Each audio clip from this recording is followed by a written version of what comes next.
ઉપર પછી ખેતર એ મારા સસરા થાય તો વાડીએ જઈ તો મને કે હું લેવા આવ્યા મેં કીધું મને લખાણ દો આમ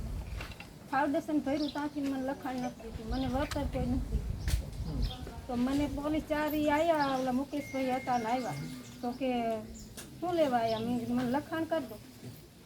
લખવાનું નથી ને દેવાનું નથી તાર જવું હોય તો દિલ્હી સુધી મુકેશભાઈ અધિકારી પાવર કામ તો કરવાનું છે ચાલુ રાખવાનું છે તારે તમારે જ્યાં જવું હોય ને ત્યાં સુધી પહોંચી જશે તો મેં કીધું મને આરોપ કરી મને લઈ જાઓ એસપી અને કલેક્ટર બંને જોડે વાત કરી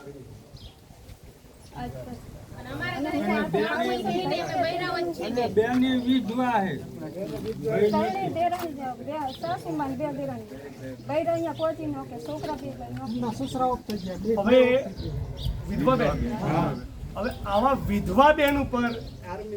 ગુજરાતનો કોઈ પોલીસ કર્મી એ તણી કરે આર્મીના જવાનના વિધવા વિચાર કરો એની ઉપર કોઈ સરકારી કર્મચારી ટણી કરે કેટલો કાયર કહેવાય મને વરી વરીને 4 દાન કીધું તમારે જ્યાં જાવું ત્યાં પહોંચી મને કોઈ બીક નથી છોકરો અત્યારે આર્મી એક સવાલ મારે કાલ પાલભાઈ જોડે વાત થઈ હતી આખા ગુજરાતમાં તમે એક પણ આઈએસ ને એક પણ આઈપીએસ ને કે ભાજપના એક પણ મંત્રીને કોઈ ઉદ્યોગપતિની સામે પાવર કરતા જોયો કોઈ ઉદ્યોગપતિ કોઈ પૂંજીપતિ કોઈ ધંધા શેઠ કોઈ કોર્પોરેટ કંપનીનો માલિક એને જેલમાં ખુશી ગાલ્યો હોય એવો એકે દાખલો જોયો છે આમનો બધો પાવર એ સામાન્ય જનતા અને ખેડૂતોની ઉપર જ નીકળે છે આમની બધી ચરબી એ ગરીબ લોકો પશુપાલકો દાળિયાઓ ખેડૂતો યુવાનો લડનારા માણસો બધી તાકાત ત્યાં જ વાપરે છે પૂંજીપતિ ઉદ્યોગપતિઓના દલાલ છે ત્યાં બોલી શકાતું નથી આ વિધવા બેન ઉપર પાવર કરે છે તાકાત હોય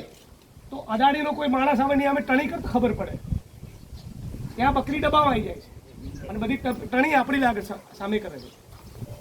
આપણે બધા માણસોએ પણ આ લોકોને બરાબર ઓળખવાની જરૂર છે આખું પોણા 5 વર્ષ સાંભળો પોણા 5 વર્ષ આપણે લડીએ છીએ અને ચૂંટણી આવે એટલે લૂછો મારીએ છીએ તો હવે આ લોકોની દવા કરવાનો ટાઈમ આવ્યો કે નહીં હવે તો દવા કરો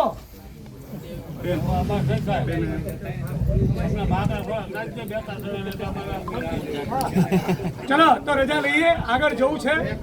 એક નારો લગાવીએ 1 જ ધૂન તમારે કહેવાનું 15 જૂન 1 જ ધૂન 1 જ ધૂન 1 જ ધૂન આવાજ દો શું કહેવાનું બે હાથ ઊંચા કરીને કે હમ એક હૈ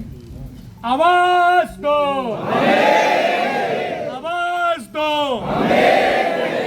जय जवान जय किसान जय जवान जय किसान किसान एकता जिंदाबाद। આ પકડાવાળાને તો ધ્યાન એ જ રાખો।